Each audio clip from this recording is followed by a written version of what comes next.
Sir ఇది యాదృచ్ఛికంగా జరిగిన సంఘటన. ఉమ్, దీన్ని కావాలని ఎవరు చేయట్లేదు. ప్రతి విషయాన్ని పొలిటికల్ వేలో చూస్తున్నారు. ఉమ్, అందరూ రాజకీయానికి వాడుకుంటున్నారు, అన్ని పార్టీలు వాడుకుంటున్నారు. ఉమ్, దీంట్లో ఎవరు అతీతులు కాదు. ఉమ్, ప్రజలు కూడా ఆలోచించాల్సిన దానికంటే ఓవర్గా ఆలోచిస్తున్నారు. ఉమ్, అది స్థిమితపడి ఆలోచించి సమస్యకు పరిష్కారం దిశగా ఆలోచిస్తే బాగుంటుంది. కానీ అలా ఎవరు ఆలోచించకుండా ఎవరి ప్రెస్టేషన్లో వాళ్ళు ఉండి ఎవరి పర్సనల్ ఈగోస్ వాళ్ళు బయటకు తీసుకొచ్చి పొలిటికల్ రంగు పులిమేసి ఉమ్. ప్రతి సమస్యని ఏదో భూతద్దంలో పెట్టి చూసేసి ఎవరి కాళ్ళు దీనివల్ల లబ్ధి ఎలా పొందాలని సామాన్యుడు అలాగే ఆలోచించుకుంటున్నాడు, ఒక పొలిటికల్ లీడరు అలాగే ఆలోచించుకుంటున్నాడు. ఈ విధానంలో పోతే మనం పెరుగుడు విరుగుడు కొరకే అని మన ఆలోచనలు పెరిగి పెరిగి పెరిగి పెరిగి అసంతృప్తితోటి మన జీవితాలు కుంగి కృషించిపోతే తప్ప మనకేమీ దక్కదు. ₹1,00,00,000 దక్కినా తృప్తి అనేది దక్కదు. అనంటే తృప్తి అనుకోకుండా దక్కాలంటే స్టేబిలిటీ కావాలి, నిలకడ కావాలి, నిదానమే ప్రధానం అనే యాంగిల్. స్పీడ్ అవసరమే. ప్రపంచంతో పోటీ పడేటప్పుడు స్పీడ్ పడాలి, కానీ స్థానికంగా మన సమస్యలు మనం తీర్చుకునేటప్పుడు మాత్రం స్లోగానే వెళ్ళాలి. కొంత టైం ఇవ్వాలి. కింద గవర్నమెంట్ జరిగిన దానికి ఇప్పుడు జరుగుతున్న దానికి ఒక 6 నెలలు 7 నెలలు అవుతుంది. వీళ్ళకి చూడాలి, వీళ్ళ అనుభవం, వీళ్ళ ఆలోచనలు, వీళ్ళ మేనిఫెస్టోలు డిఫరెంట్గా ఉన్నాయి. వీళ్ళు ఎంత మటుకు ఇంప్లిమెంట్ చేయగలుగుతారు అనేది వీళ్ళ కోరిక ఉన్నప్పటికీ అధికార యంత్రాంగం వీళ్ళకి ఎంత మటుకు సహకరిస్తుంది. ప్రతి అధికార యంత్రాంగంలో పొలిటికల్గా దూరిపోయారు అందరూ. ప్రతి వ్యవస్థని నాశనం చేసేస్తున్నారు. ఈ ఇంత నాశనం అయిపోయిన వ్యవస్థని మార్చాలంటే, సమూలంగా మార్చాలంటే పెకిలించి మార్చాలా, ఉన్నదాంతో మార్పు తీసుకురావాలా, ప్రజల యొక్క దీంట్లో భాగం ఎంత, వీళ్ళు ముందు మారాలా, రాజకీయ నాయకులు ముందు మారాలా, వ్యవస్థలు మారాలా, అధికారులు మారాలా అనే క్వశ్చన్ ఉంటుంది. అసలు దీని కీ ఫ్యాక్టర్ ఏంటంటే సమాజంలో మేలు కొలిపేవాళ్ళు, కవులు, కళాకారులు వాళ్ళు కూడా అనవసరంగా ఈ రాజకీయ రొచ్చులోకి దిగిపోయి వాళ్ళ పర్సనల్ జీవితాలను కూడా ముందుకు తీసుకొచ్చేసుకొని రకరకాలుగా ఆలోచనలు చేసి ఎవరి పర్సనల్ ఎజెండా వాళ్ళు ముందు పెట్టి ఈ సోషల్ మీడియా వచ్చేటప్పటికి లేనిపోని వికృత రూపాలు ప్రదర్శిస్తున్నారు మనుషులు కూడా. ఇది మాత్రం సమాజానికి మంచిది కాదు. అనుకోకుండా జరిగిన ఘటనలకి ఎందుకు ఇంత రాజకీయ రంగు పులుస్తున్నారు? అనుకోకుండా జరిగిన అది అందరూ అలాగ ఆలోచించట్లా. నేను ఈ ఒడ్డునుంటే నాకేంటి, ఆ ఒడ్డునుంటే నాకేంటి, చంద్రబాబు నాయుడు గారితో టీడీపీ వర్గంతో ఉంటే నాకేంటి, జగన్ గారి వర్గంతో ఉంటే నాకేంటి, నేను ఎలా తొందరగా ఎదిగేస్తాను, నేను తొందరగా ఎలాగ జీవితంలో కోట్లు కోట్లు డబ్బు నాకు కావాల్సింది సంపాదించుకుంటాను అన్న ఆతృతలో పడి ఇదంతా జరుగుతుంది. అంతే తప్ప అలా కాకుండా స్థిమితంగా నిలబడి ఆలోచిస్తే, పరిగెత్తకుండా ఆలోచిస్తే సమస్యకు పరిష్కారం దొరుకుతుంది. రాబోయే సంక్రాంతి సీజన్ పెద్ద సీజన్ సార్, మరి ఎలా ఉండాలి? కొంచెం సమన్వయం పాటిస్తే ఈ విపత్తుల నుంచి కొంచెం వెనక్కి రావచ్చు కదా. ఎందుకు తొక్కేసలాటలు కానివ్వండి, అది 100% కరెక్టేనండి. ప్రతి దానిలోనూ చూడకూడదు. యాదృచ్ఛికంగా జరిగిన సంఘటనలు ప్రతిదాన్ని రాజకీయం చేయకూడదు. ఆ గవర్నమెంట్ ఉన్నప్పుడు జరిగింది, ఈ గవర్నమెంట్ జరిగింది. కావాలని ఎవరు చేయరు, వీళ్ళు చేయరు, వాళ్ళు చేయరు.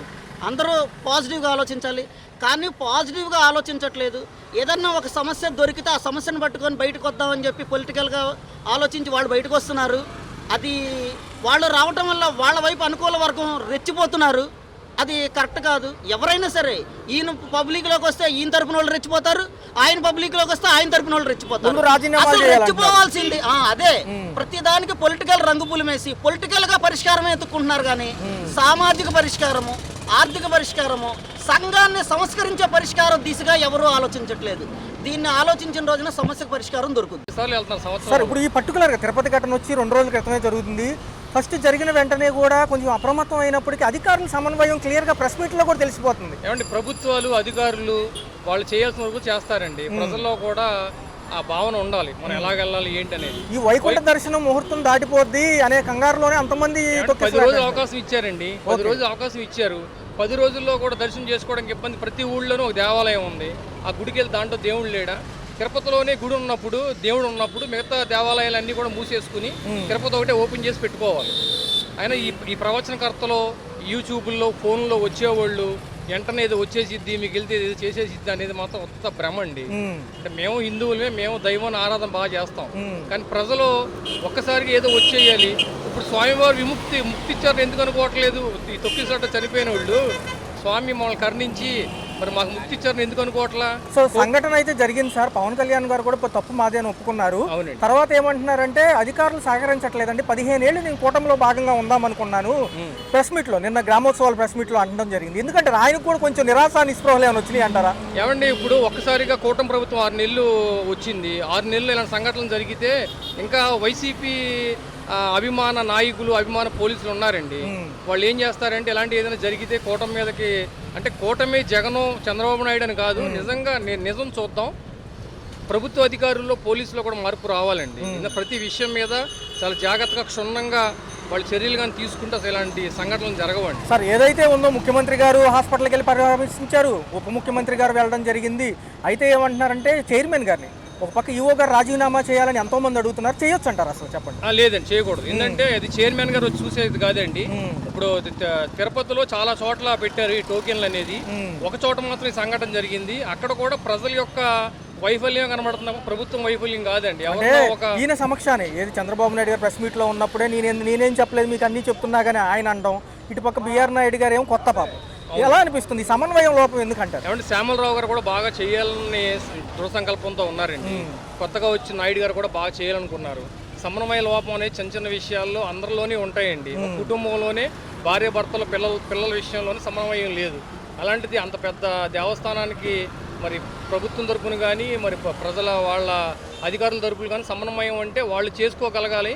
ఇప్పుడే స్టార్ట్ అయింది కాబట్టి ఇంజిన్ 6 నెలలు అయింది. ఇంజిన్ స్టార్ట్ అయ్యి ఇంకొన్నాళ్ళు టైం పడుతుందండి. ఎందుకంటే గత ప్రభుత్వం యొక్క మచ్చలు ఇంకా పోలా అధికారుల్లో, మచ్చలు పోవాలంటే కొంచెం టైం పట్టిద్ది. ఆయన కూడా అన్నారు ఏదైతే ఉందో ఏదో హ్యాపీ టైం అయిపోయింది ఇంకా మనకి, మనం ఎలర్ట్ అయిపోవాలండి, కొంచెం హనీమూన్ టైం పక్కన పెట్టండి కూడా చెప్పారు పవన్ కళ్యాణ్. ఏమండి రాజకీయ నాయకులు రాజకీయాల్లోకి వచ్చేది స్వార్థం కోసం కాదండి, ప్రజలకు సేవ చేయడం కోసం. ప్రతి నాయకుడు ప్రతి చోట ఏదైనా కార్యక్రమం జరిగినప్పుడు ప్రజలతో ఉండాలి. కానీ ఎవరు ముఖ్యమంత్రి గారు వచ్చారు, నాయకుడు వచ్చాడు వెనకాల పోవడం కన్నా ప్రజలతో ఉంటే ఈ సమస్యలు రావండి. సరే 50 లక్షలు నష్టపరిహారం అడుగుతున్నారు మాజీ ప్రభుత్వాలు, ఒక పక్క ఏదైతే రాజకీయ విశ్లేషకులు కూడా మరి అందిస్తారంటారా? జ్యుడిషియల్ ఎంక్వైరీ తేలిన తర్వాతే వస్తారంటారా వీళ్ళు కూడా? 20 లక్షల రూపాయలు ఇవ్వడానికి తిరుమల దేవస్థానం రెడీగా ఉన్నారండి. వాళ్ళనేమో ఒక్కొక్క ఉద్యోగుల్ని వాళ్ళకు పర్మనెంట్ కాకుండా టెంపరీగా తీసుకోవడానికి రెడీగా ఉన్నారు. ఇప్పుడు ఇలా ప్రజలకి దారపోసే సొమ్మంతా కూడా అందరిది కలిసేనండి. రాష్ట్రంలో ప్రతి ఒక్క మనిషి మీద ఆ భారం పడుతుంది. అసలు ప్రజలే సమన్వయంతో ఓపికతో ఉంటే అసలు ఎంత పరిస్థితి ఎందుకు వచ్చిందండి ఈ పరిస్థితి? మరి రాబోయేది పెద్ద సీజన్ సార్. రేపు సోమవారం నుంచి మొదలేసుకుంటే మొత్తం పండగ సీజనే. మరి ఇలాంటి దర్శనాలు కానివ్వండి, ఆలయ దర్శనాలు ఉంటాయి, గుళ్ళకి వెళ్తారు, కోడి పందాల దగ్గర ఉంటారు, ఒక పక్క చూస్తే రోడ్ల మీద ఉంటారు. మరి ఎలా చూడాలి ఈ యొక్క వ్యవహారం కొంచెం? ఎందుకంటే అందరికీ నాకే దక్కాలి ముందని వెళ్ళిపోతున్నారు. ఏమండి నేను నా బండి మీద ప్రయాణం చేసినప్పుడు నేను జాగ్రత్తగా ఉండాలండి. ఎదుటోడు వచ్చి నన్ను గుద్దినా సరే నాదే ప్రాబ్లం అయితే ఒక్కోసారి.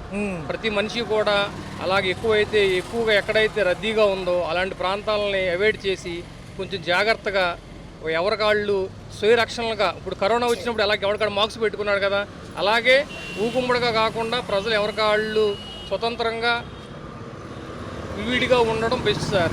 Okay sir. ఏకాదశి టికెట్ కౌంటర్ల కోసం టికెట్ కౌంటర్లో నుంచి భక్తులు చనిపోయారు. ఆన్లైన్లో టికెట్లు అయిపోయాక ఆఫ్లైన్లో పెట్టారు.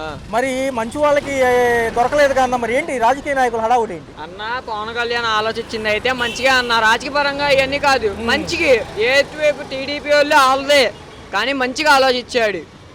టీడీపీ వాళ్ళు ఏంటంటే వీళ్ళకేంటి ఉన్నతాధికారులకి వాళ్ళకి ఆన్లైన్లో ఇచ్చేసారు, మనకేంటి ఆఫ్లైన్లో ఇచ్చారు మనలాంటి వాళ్ళకి. అంటే అది తప్పు కదా. పవన్ కళ్యాణ్ మనలాంటి వాళ్ళు మనలో తిరిగిన వాళ్ళు కాబట్టి అర్థం చేసుకొని మాకు ఏ సపోర్ట్ అవసరంలా, జనాలకు ఉపయోగం లేనిది ఏదైనా సరే మేము ముందుకు సాగం అని ఒక దాంతో పవన్ కళ్యాణ్ గారు మంచి నిర్ణయమే నాకు అనిపిస్తుంది అన్న. చూసుకుంటే ఈ తొక్కిసలాట ఘటనలో చనిపోయిన వాళ్ళకేమో 50 లక్షలు అడుగుతున్నారు, 20 లక్షలు ప్రభుత్వం ఇస్తానండి. పవన్ కళ్యాణ్ గారు ఏమన్నారంటే టీడీపీ అలయన్స్ లో నేను 15 ఏళ్ళు ఉండాలని అనుకున్నాను కానీ ప్రభుత్వ అధికారులు మాకు సపోర్ట్ ఇవ్వట్లేదు, ఇలా అయితే అలా అని కూడా అన్నారు. అది తప్పే కదన్నా. ఇప్పుడు 20,000 50,000 అంటే అన్న 50 లక్షలు అంటే అన్న కరెక్టే అన్న. 20,000 ప్రాణానికి ఇచ్చే 20 లక్షల అన్న చెప్పి 50 లక్షలు ఇస్తే ఏదైనా బిజినెస్ వాళ్ళ ఇంటి వాళ్ళకి ఎవరో ఒకళ్ళు ఉంటారు కదా అన్న, వాళ్ళ అమ్మ నాన్న ఎవరో ఒకళ్ళు వాళ్ళకన్నా ఉపయోగపడితేనే పవన్ కళ్యాణ్ గారు ఆలోచన అన్న. ఇంకొక విషయం ఏంటంటే జనం కానీ రాజకీయ విశ్లేషకులు కానీ ఏమంటున్నారంటే ఈఓ గారు చైర్మన్ గారు వచ్చి వాళ్ళని పరామర్శిస్తే సరిపోయేది కదా,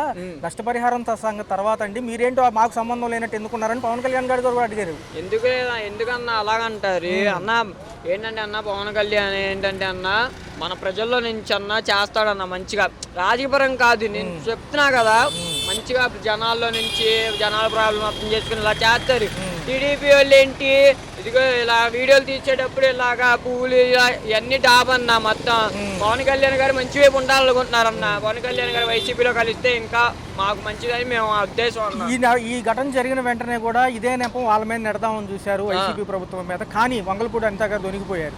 ఎందుకంటే పవన్ కళ్యాణ్ గారు విశ్లేషించి ఆయన ఏమన్నారంటే తప్పు మాదేనండి, మేము ఇక్కడ జరిగింది మాకు సంబంధించింది, 7 నెలలు అయిపోయాక వాళ్ళ మీద తోసేది ఏంటన్నారు ఆయన. చూసా అన్న పవన్ కళ్యాణ్ ఇక్కడ కూడా అవతల ఆపోజిట్ పార్టీ ఇలా తోస్తే ఇలా మంచి పేరు వచ్చింది. అది కూడా కాకుండా పవన్ కళ్యాణ్ ఏంటి తప్పును ఒప్పుకున్నాడు. తప్పును ఒప్పుకొని తప్పంతా మాదే, ఎరిటోళ్ళ మీద తోయటం ఏంటి, మనం చేసాము నిజాయితీగా ఏకరీతిగా చెప్పాడన్నా. అదే కోరుకుంటున్నాను. ఈవో గారు ఖచ్చితంగా రాజీనామా చేయాలంటున్నారు, ఎందుకంటే వాళ్ళ మధ్య ఉన్న తగాదాకి జనం బలైపోయారు కదా. అది వాస్తవమే కదా అన్న, చెయ్యాల్సిందే అన్న. పవన్ కళ్యాణ్ ఆలోచించింది మంచిదే అన్న, ఒక రీతిలో అయితే మాకు కూడా మంచిదే. సో అన్న చూసుకుంటే రాబోయేది పెద్ద సీజను, సంక్రాంతి సీజను, ఇలా దర్శనాలకు కానీ కోడి పందాలకు కానీ గుంపులుగా ఉంటే జనం జాగ్రత్తగా ఉంటే మంచిది కదా. చాలా జాగ్రత్తగా ఉంటే మంచిది అన్న. మనల్ని నమ్ముకొని ఇంట్లో ఒకళ్ళు ఇద్దరు మనల్ని నమ్ముకొని ఎంతో కొంతమంది ఉన్నారన్న. ఆడండి, ఆడొచ్చు, తప్పులేదు ఆడటంలో, కానీ మన ఇంట్లో వాళ్ళ గురించి ఆలోచించాలి. అది ఆడటం అనేది గేమింగ్ గా ఉండాలి, కానీ అదొక వ్యసనంగా ఇంటి కొట్టుకొని తిట్టుకొని చంపేసుకునే అంతదాకా వెళ్ళకూడదు అన్న. ఇదన్నా మేము కోరుకునేది అయితే. అంటే కూటమి ప్రభుత్వం వచ్చింది కదా, 7 నెలలు అయింది కదా, కొత్త ప్రభుత్వంలో సంక్రాంతి కానుకన్నారు, ఏమైనా ఇచ్చారా? మరి పెరిగిన బిల్లులు ఎలా అనిపిస్తున్నాయి? కరెంట్ ఛార్జీలు, నిత్యావసర సరుకులు. మరి మొన్న చూసుకుంటే తిరుపతిలో ఘటన చూశారు కదా, తిరుపతిలో చనిపోయారు, తొక్కిసలాట్లు. జనం ఎందుకు అంత ఆతృతగా ఉంటున్నారు? జనరల్ గా మామూలుగా కంగారు ఏముంది, మెల్లిగా వెళ్ళొచ్చు కదా. జనరల్ చెప్పండి. వైకుంఠ దర్శనం సంబంధించి ముందే చూడాలని చెప్పి తొక్కిసలాట్లు పాపం 6 చనిపోయారు, ఎలా అనిపిస్తుంది? ఎలా ఉందంటే మనం పెట్టే కదా వాళ్ళు కూడా వెళ్ళేది. మరి ముఖ్యమంత్రి గారు వచ్చారు, పవన్ కళ్యాణ్ గారు వెళ్ళారు, అందరూ పరామర్శించారు. 50 లక్షలు అడుగుతున్నారు కానీ 20 లక్షలు ఇస్తారంట. ఏది నష్టపరిహారం సరిపోతుందా? జనరల్గా మాకు మనిషి ప్రాణం కదా. సరిపోదుగా, 20 లక్షలు అంటే ఎక్కడ సరిపోద్ది?